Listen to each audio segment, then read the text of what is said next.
Quando Paulo escreve aos Filipenses, no capítulo 2, versículo 12, ele fala assim, olha, como vocês sempre obedeceram na minha presença, muito mais agora na minha ausência, desenvolvam a vossa salvação com temor e tremor. Esse versículo me faz pensar muito, desenvolvam a vossa salvação com temor e tremor. Desenvolver é dar continuidade, né? É prosseguir. A salvação é algo que todos nós temos acesso. A salvação é pela graça, não é pelo que nós vamos fazer, né? Paulo também diz, pela graça sois salvos, mediante a fé. Isso não vem de vós, é um dom de Deus. Não é por obras, para que ninguém se glorie. Mas no versículo 10 de Efésios 2, ele diz que nós também fomos feitos para boas obras. Então, não é pelas obras. Por mais que nós venhamos fazer as obras, continua sendo pela graça.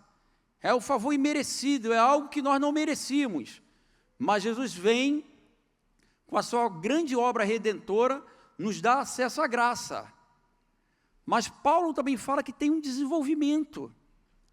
Todo ser humano, todo homem, ele tem acesso a essa graça de Deus, mas existe uma parte que tem que ser feita por nós. É um grande engano achar que, por termos sido alcançados pela graça, agora podemos viver de qualquer maneira. Daí você ouve e lê vários versículos que vão alertando para isso. Desenvolva a salvação de vocês. Lá em 2 Pedro, capítulo 1, a partir do versículo 10 e 11, Pedro fala assim, sejam diligentes para confirmar a vossa vocação, o vosso chamado, porque procedendo assim, vocês não vão tropeçar em coisa alguma, e dessa forma, vocês entrarão no reino de Deus. Como? Se nós formos diligentes em cumprir o nosso chamado, a nossa vocação. Então, esses versículos vão deixando claro que, embora a graça está ao nosso alcance, existe uma parte que é nossa. Existe algo que nós precisamos fazer dia após dia para estarmos preparados para aquele grande dia. Todos têm acesso, mas precisamos fazer nossa parte. E o que eu queria compartilhar com você hoje, porque falar sobre desenvolver a salvação, nós vamos falar aqui dias e dias, né?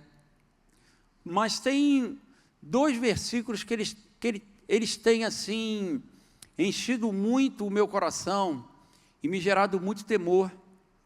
Devido a tantas situações que a gente vai vendo e ouvindo, e às vezes conversando com irmãos, tem dois versículos, eu queria que você abrisse, em Hebreus, capítulo 12, versículo 14 e 15.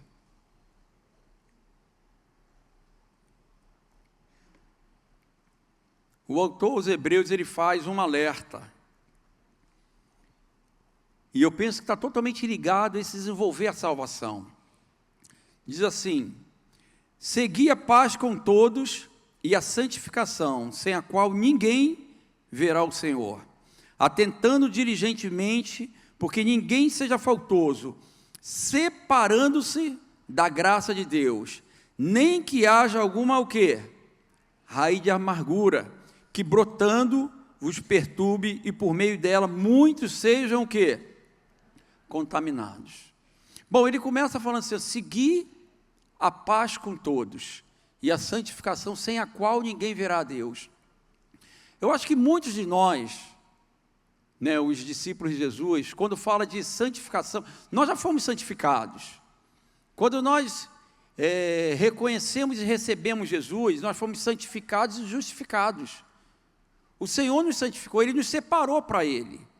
Mas existe um processo de santificação, que ela é dia após dia. Dia após dia nós vamos nos santificando, nós vamos nos parecendo mais com o Senhor. E esse processo, ele é diário na minha vida e na tua vida.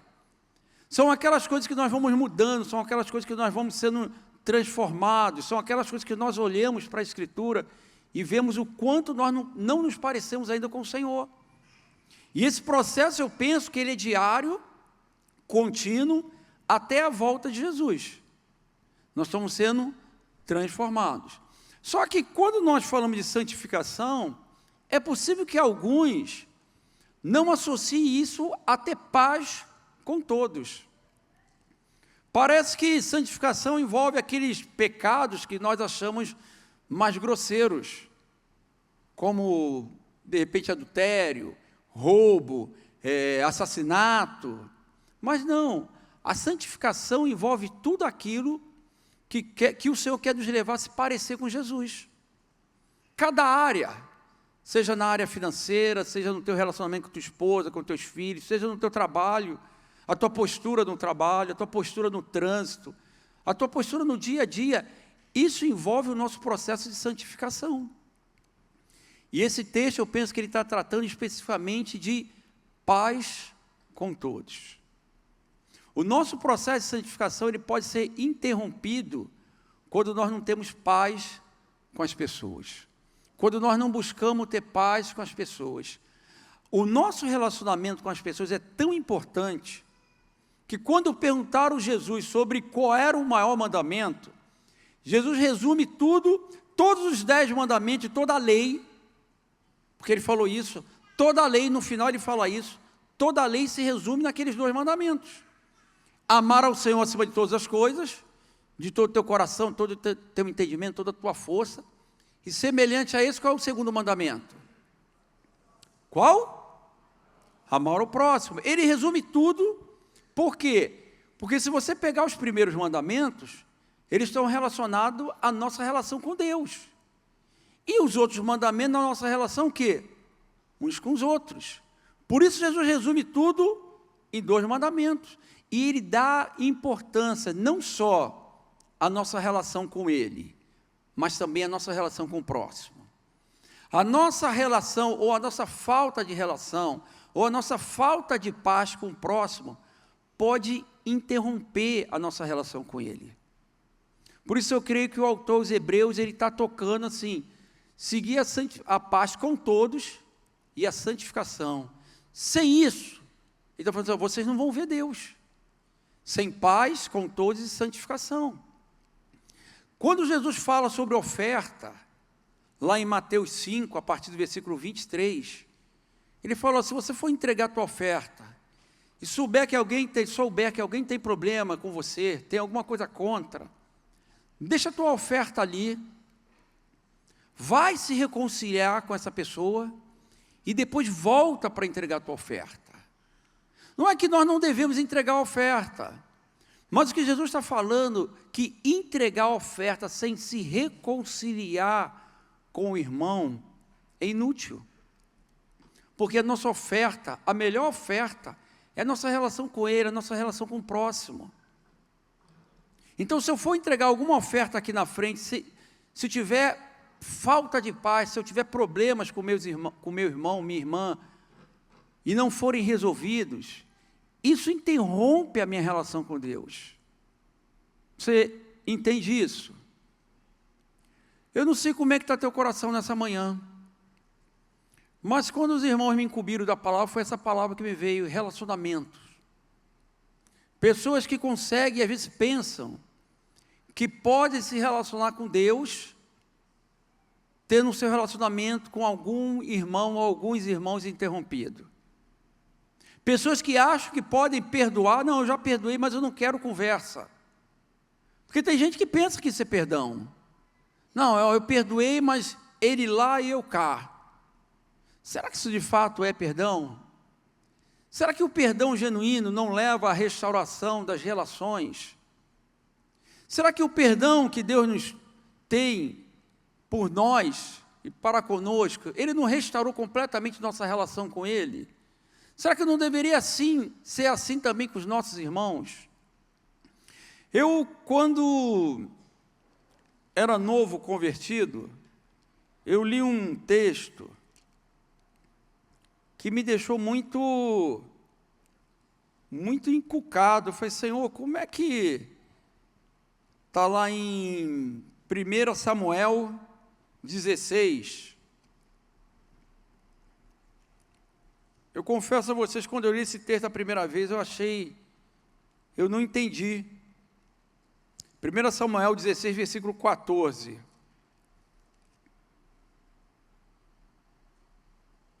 Queria que você acompanhasse. Olha que texto. Você sabe que Saul perseguia Davi. Davi só buscava fazer o bem a Saul. E Saul fechou o coração por inveja, por ciúme, por medo de perder o trono. Deixou entrar vários sentimentos no seu coração. E ele começa a perseguir Davi. E olha o que acontece com ele. Versículo 14. Tendo se retirado de Saul o Espírito do Senhor, da parte desse o espírito maligno o atormentava.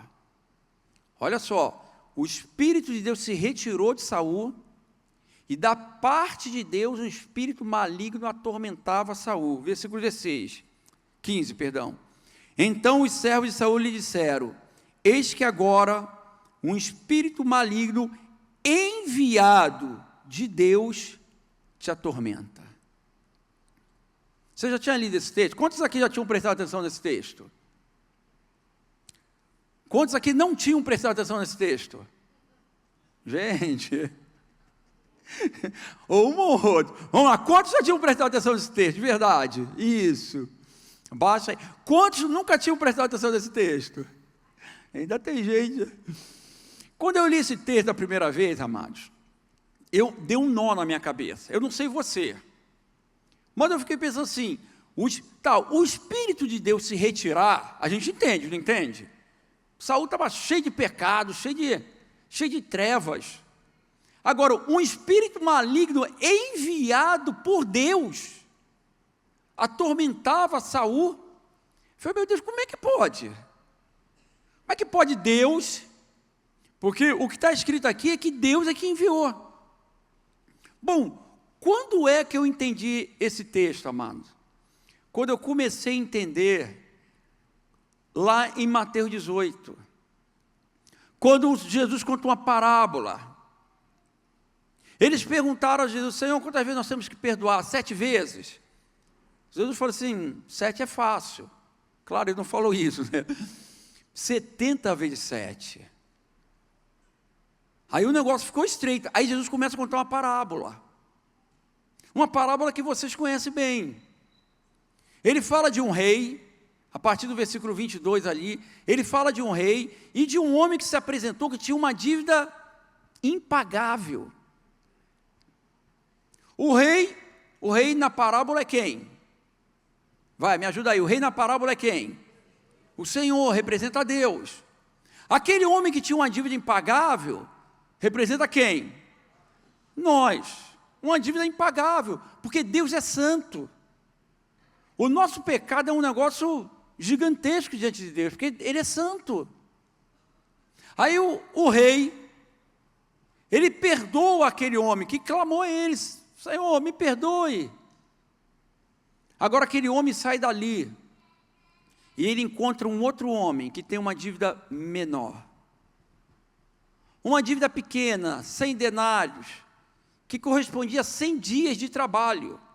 Ou seja, era uma dívida pagável. Era uma dívida que não se comparava com a dívida que ele tinha e tinha sido perdoado. Quem é esse homem, essa pessoa que tem uma dívida pequena? São aqueles que às vezes nos ofenderam. São aqueles que às vezes fizeram algo contra nós. E somos nós também, às vezes, em relação a outros. Só que aquele homem, diante desse homem que tinha também um débito com ele, ele não perdoa. O rei fica sabendo, manda chamar, e você já sabe o final da história. Só que no versículo 34, o desfecho da parábola, diz que o rei entregou aquele homem aos verdugos. Em algumas traduções dizem atormentadores, para ser o quê? Atormentado. E no versículo 35, Jesus dá o final, o parecer, da mesma forma, versículo 35, da mesma forma o meu Pai fará com vocês, se vocês do íntimo do coração não perdoarem cada um a seu irmão.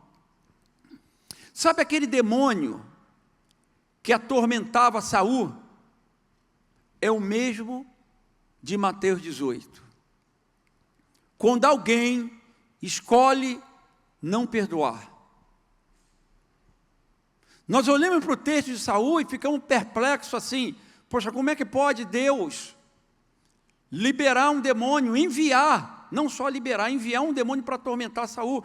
É o mesmo demônio que você vê na parábola que Jesus contou. Jesus fecha a parábola e fala assim, da mesma forma, que mesma forma que o rei tinha feito, o meu Pai vai fazer com vocês, se vocês não perdoarem do íntimo do coração.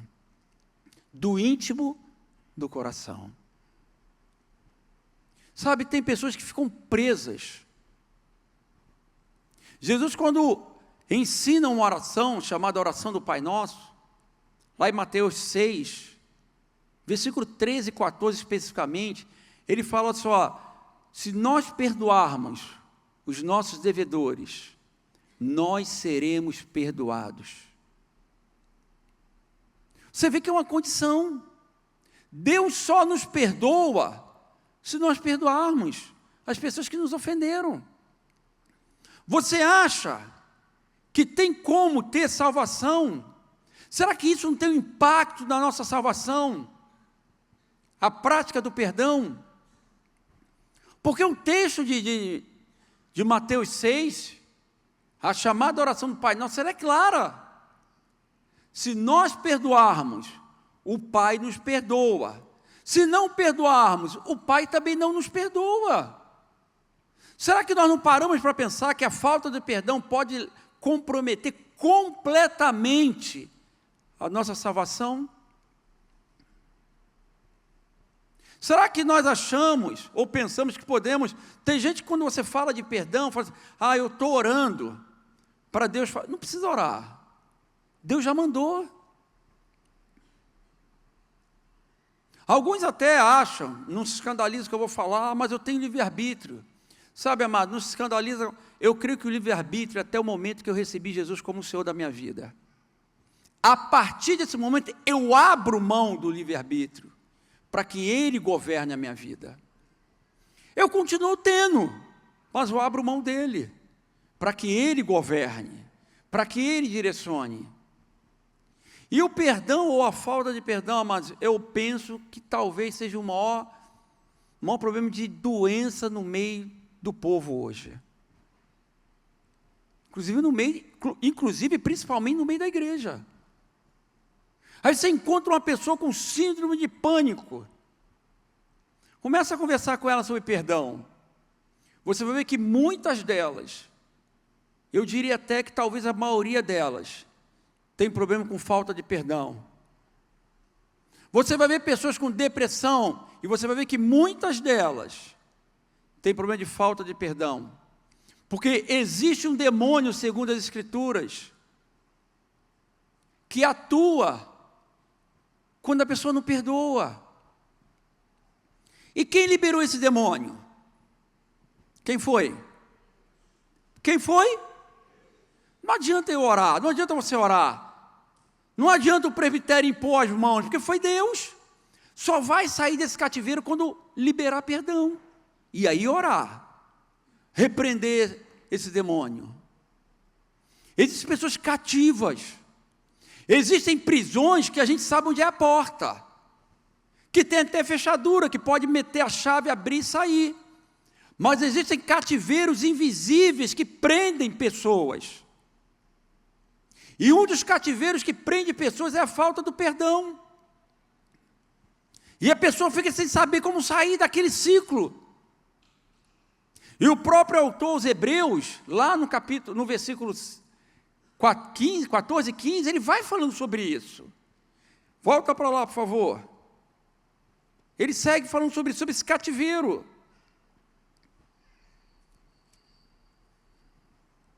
O versículo 15, ele diz, atentando diligentemente porque ninguém seja faltoso. De que ele está falando?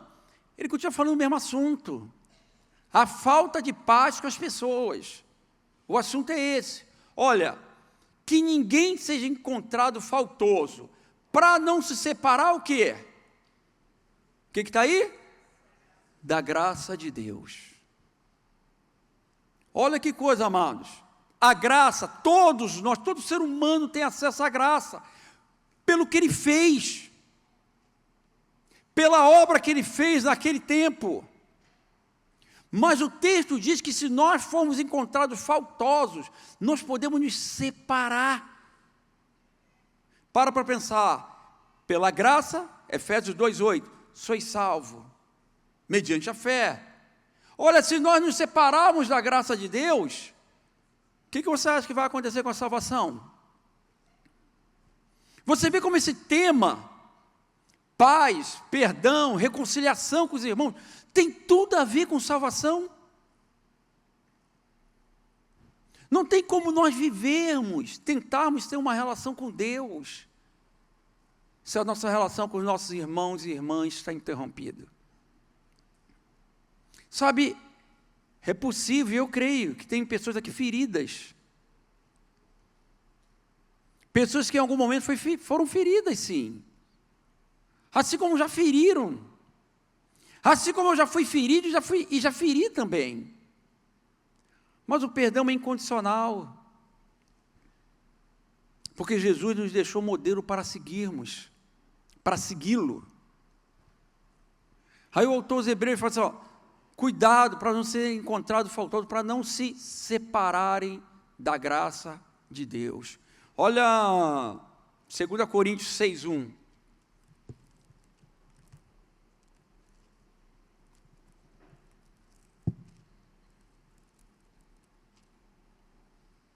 E nós, na qualidade de cooperadores com ele, também vos exortamos a que não recebais o quê?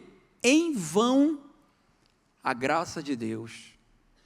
Em vão é tornar sem efeito, é tornar nulo. Paulo está alertando assim, ó, nós como cooperadores de Deus temos que ter um cuidado, para que ninguém torne vã, para que ninguém anule isso em si próprio. E o autor aos Hebreus está direcionando, linkando isso diretamente à paz com todos. Ele segue lá em Hebreus, dizendo assim, ó, e que nem haja raiz de amargura, que brotando vos perturbe, e por meio dela muitos sejam contaminados.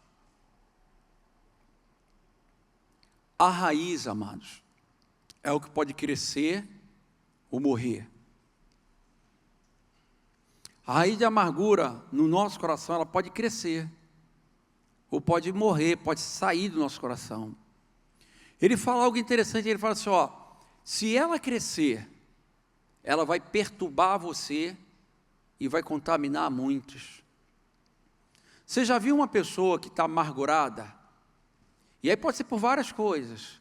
Você já viu uma pessoa que está com problema de relacionamento com alguém? Como ela fica perturbada. Você já passou por isso? Alguém aqui já passou por isso? Ainda bem que não sou só eu, tem algum... Não parece que a tua vida gira em torno daquilo? Não é isso? Você não para de pensar, toda hora vem aquele pensamento, toda hora você está... Ela começa a perturbar. Você dorme às vezes pensando nisso, no problema, você acorda pensando, você às vezes no momento de alegria, de repente vem... Porque a raiz de amargura, ela perturba e ela contamina as pessoas. Tem coisa, amados, que contamina.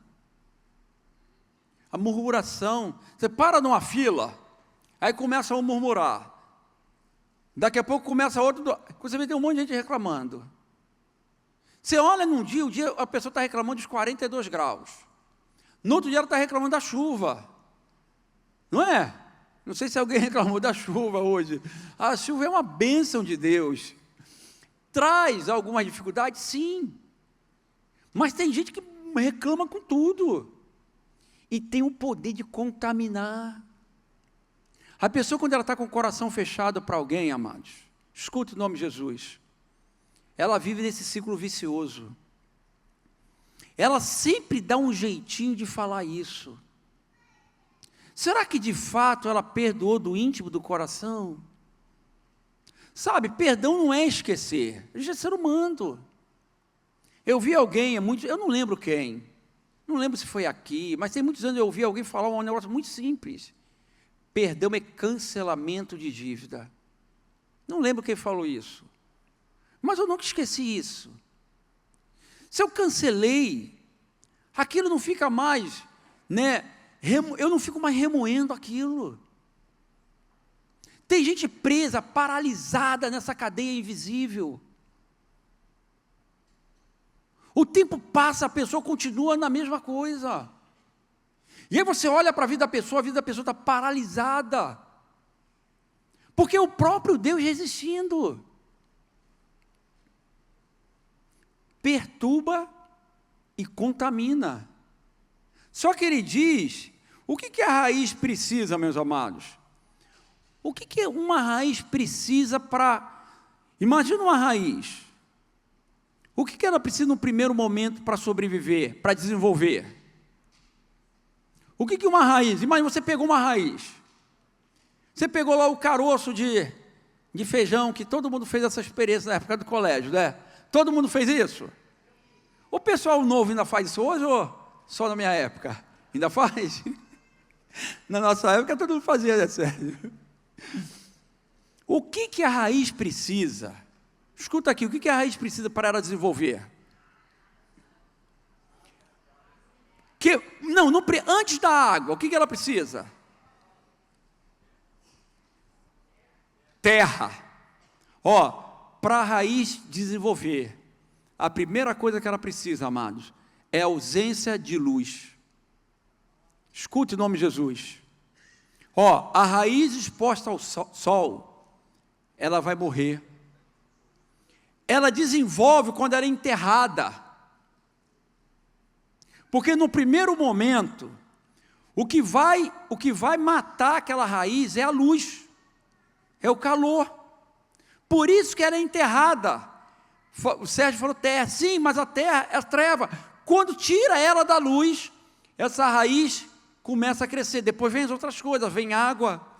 Sabe, amados, essa raiz de amargura, a primeira coisa que ela precisa no nosso coração para crescer é das trevas.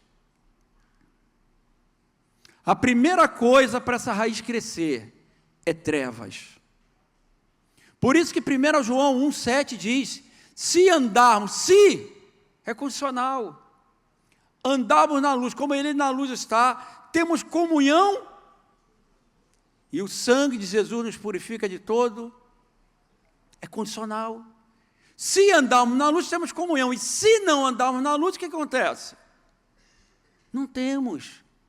Você já percebeu, ou você já fez isso, não sei, eu também já passei por isso, mais de uma vez. Quando entra as trevas, o que acontece?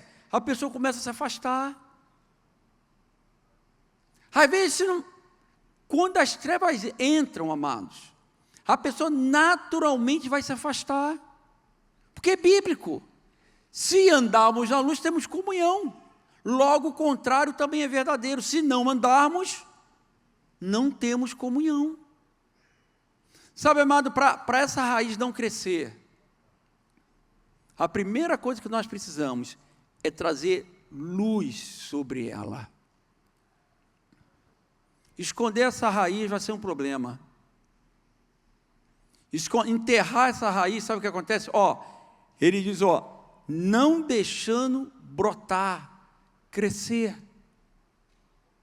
Às vezes vem aquela seta, às vezes vem até um problema mesmo, às vezes alguém nos feriu mesmo. Tem o lado contrário, às vezes você ou eu ferimos alguém. Mas o que nós precisamos nessa hora não é jogar terra, não é trazer trevas sobre isso. O que nós precisamos é trazer luz sobre isso, para que essa raiz não venha crescer. Eu me preocupo, tem gente que anda por impressão por tudo, né? Isso é preocupante. Eu não estou falando disso. Tem gente que você passou por ela, já fica com impressão ruim. É porque o coração já está ruim. Passou, não falou, não é isso. Eu tenho o hábito, eu ando na rua, eu estou morando longe agora um pouco, mas se eu morasse aqui perto de você, vocês vão ver. Eu vou caminhar, eu não vejo ninguém. Eu já passei várias experiências, agora, ultimamente, tem sido com o Mauro. Eu sempre cruzo com o Mauro, né? O Mauro é um irmão querido, um pastor querido, que alguns aqui devem conhecer. Eu sempre cruzo com o Mauro, nunca vejo o Mauro. Ele aí, eu não presto atenção, eu caminho, né? Mas já fui mal interpretado e até julgado por isso. Já teve gente que pensa, você passou por mim e não falou comigo. Eu não estou falando disso, pessoas que vivem julgando, estou falando de, se algo aconteceu, vai ao irmão ou à irmã conversar. Porque se as trevas entrarem, amado, isso vai começar a crescer no teu coração. Essa raiz vai crescendo. Aí você vai ficando perturbado. E depois de perturbado, você começa a contaminar as pessoas. Porque sempre dá um jeitinho de voltar naquele assunto, sempre dá um jeitinho de falar algo. Então a primeira coisa que a raiz precisa, amados, para desenvolver trevas. Mas ela também precisa, depois de outra, ela precisa de água. Olha um texto, lá em 2 Crônicas, capítulo 32, fala do alimento da raiz. Diz assim, versículo 1. Depois dessas coisas e dessa fidelidade, veio Senaqueribe, rei da Síria, entrou em Judá, acampou-se contra a cidade fortificada e tentou apoderar-se dela. O rei da Síria veio, cercou Jerusalém. Interessante, que mesmo o rei de Israel, de Judá, sendo fiel, veio luta sobre ele. Mesmo ele debaixo de fidelidade, vieram lutas. Então a fidelidade não é a ausência de dificuldades que podem vir. As dificuldades podem acontecer. Lembra que foi Jesus que mandou os discípulos entrar naquele barquinho que foi para o meio da tempestade. Tá? Dificuldades, ninguém está isento de passar por isso. O rei fiel, Senaqueribe, cerca a cidade, versículo 2. Vendo, pois, Ezequias que Senaqueribe vinha e que estava resolvido a pelejar contra Jerusalém, resolveu, de acordo com seus príncipes e seus homens valentes, tapar as fontes das águas que haviam fora da cidade, e eles o ajudaram. Assim, muito povo se ajuntou, e tamparam todas as fontes, como também um ribeiro que corria pelo meio da terra, pois diziam, por que viria o rei da Síria, e achariam tantas águas? Isso aqui é interessante demais, amados. Uma cidade cercada, mas fontes de água. O exército da Síria, ou qualquer um, precisa de água. Nós estamos vendo o sufoco que as pessoas estão passando aí nesse calor. O que Ezequias falou? Vamos tampar as fontes de água. Vamos tampar aquilo que vai manter eles vivos. Sabe, amados, essa raiz de amargura, causada muitas vezes pelos atritos com os irmãos, nós precisamos tampar a fonte que alimenta ela. Depois de trazer para a luz, a segunda coisa que a gente precisa, tampar qualquer fonte que alimenta essa raiz. Lembra de Absalão? Ele ficava ali na porta, recebendo as pessoas. Davi não conseguia atender as pessoas. Absalão ficava assim, se eu fosse o rei, eu atenderia vocês, eu cuidaria de vocês. E o texto diz assim, e com isso, Absalão roubava o coração das pessoas. Sabe, nós precisamos tampar essas fontes. Gente que fortalece, gente que às vezes chega e começa a falar de problema, começa a falar de situações. Isso vai enchendo o nosso coração.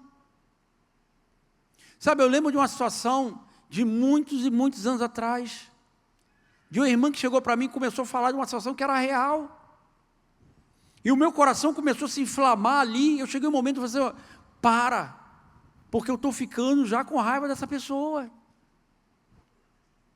Sabe, é um alimento que muitas vezes nós permitimos esse alimento entrar.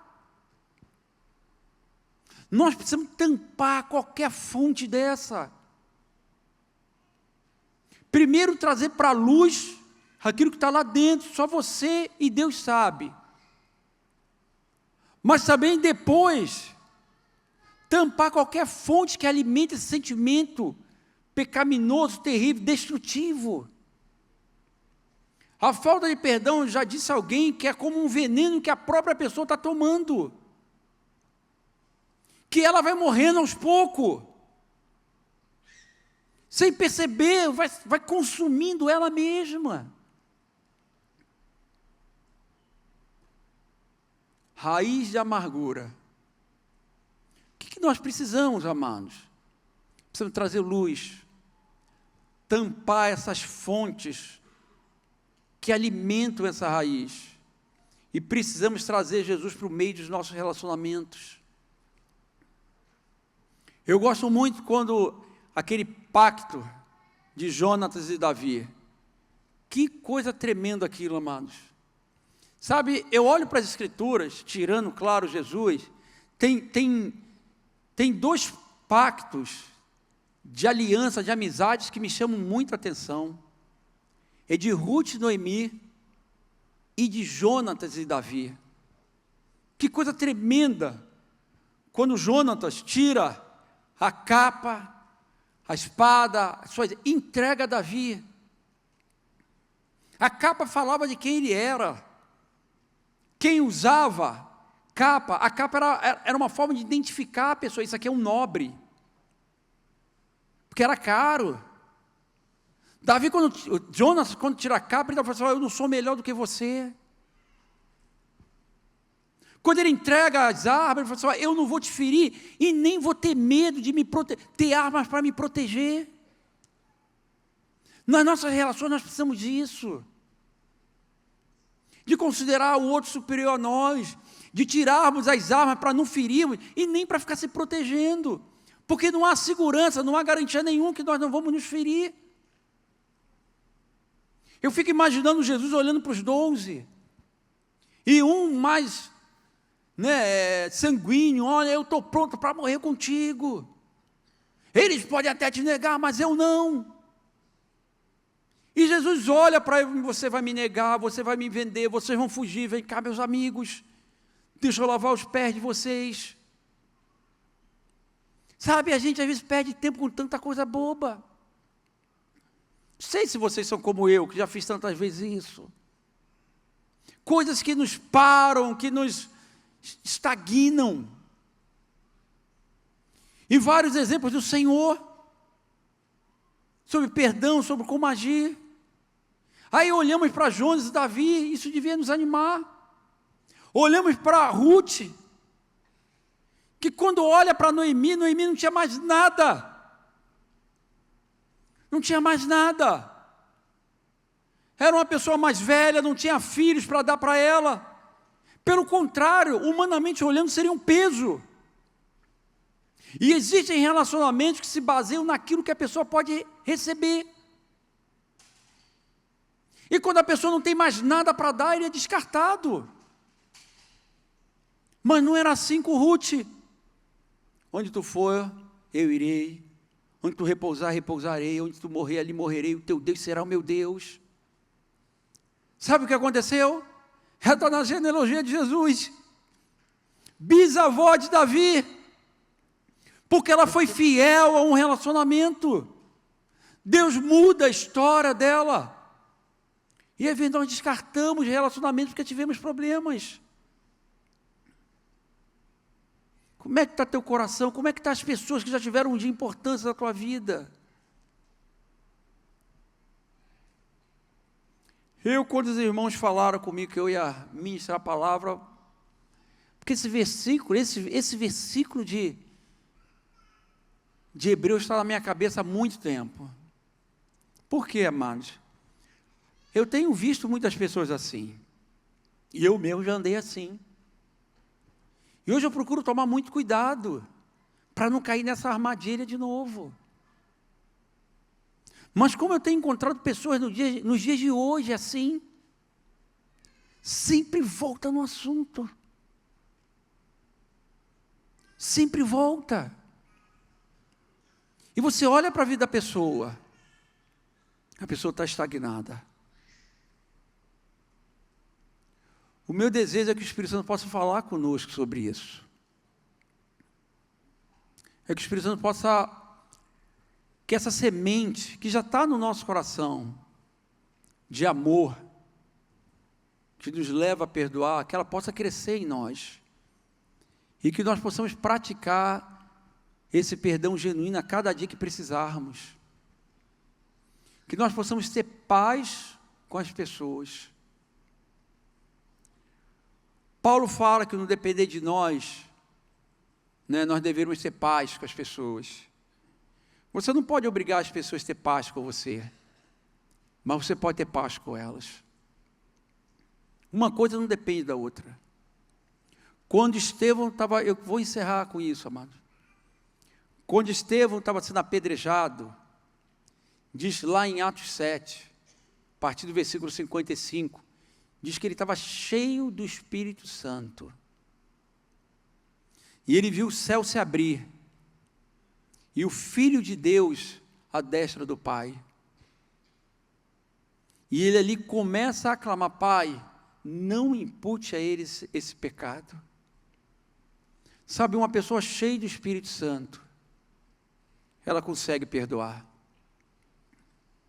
Se você está aqui nesse lugar hoje, você lê, eu não tenho conseguido, é porque está faltando o fruto do Espírito. O fruto do Espírito é amor, paz, longanimidade, mansidão, benignidade, domínio próprio. Se está faltando domínio próprio, se está faltando paz, se está faltando perdão, se está faltando é o fruto do Espírito. Mas ele está aí dentro. Ele está aí dentro. Só que é um fruto. Assim como a semente, onde está a vida da semente? Está dentro ou está fora? Hein? Está dentro. Por que a semente só cresce quando ela é jogada na terra? Porque lá ela morre, pum, explode, abre, e a vida brota de dentro dela. Assim somos nós. O Espírito Santo, ele já veio habitar em nós, e ele trouxe tudo com ele. Quando ele veio, ele trouxe tudo. Agora nós precisamos manifestar isso. É um fruto. Paulo fala: andai no Espírito e jamais, Gálatas 5,16, não, jamais satisfarei os desejos da carne. Aí ele fala os desejos da carne: ira, prostituição, inveja, maledicência, porfia, bebedice, glutonaria. Sabe, nós não precisamos fazer força para produzir essas coisas. É obra da carne. Mas ele fala que tem um antídoto, que é o fruto do Espírito, que é o contrário. Mansidão, amor, paz, bebedice, glutonaria, domínio próprio, fruto do Espírito. Ira, porfia, divisões, amor, paz, fruto do Espírito. Para cada obra da carne, o fruto do Espírito se manifesta como antídoto. A diferença, amados, é que a obra da carne nós produzimos, o fruto do Espírito é Ele que produz. E como é que é isso, Lei? Aquilo que você alimentar vai ganhar essa batalha. Se nós alimentamos nossa carne, nós vamos manifestar as obras da carne. Se nós se alimentamos do Senhor, como Jesus falou, aquele que de mim se alimenta, por mim viverá. João 6,57, se eu não me engano. Quando nós nos alimentamos de Jesus, o fruto do Espírito está aí dentro. Começa a vir para fora. E aí vem o perdão, vem a mansidão, vem o domínio próprio. Amém? Amém? Não sei de fato como está teu coração, amados. Sabe, estou falando isso, estou repetindo, porque tem pessoas que eu tenho conversado e ela volta nesse assunto. E eu creio que o Senhor marcou esse momento para falar com você de novo sobre perdão, sobre perdoar. Podemos orar? Vamos declarar que as cadeias que esses irmãos tiveram por um tempo, elas vão ser quebradas em nome de Jesus. Comece a declarar aí, com a autoridade do nome de Jesus. Pai, em nome de Jesus, nós estamos aqui em nome de Jesus, nome que tudo pode, que está acima de todo nome. E nessa manhã nós queremos invocar o teu nome a respeito dos nossos irmãos que estão aqui na frente.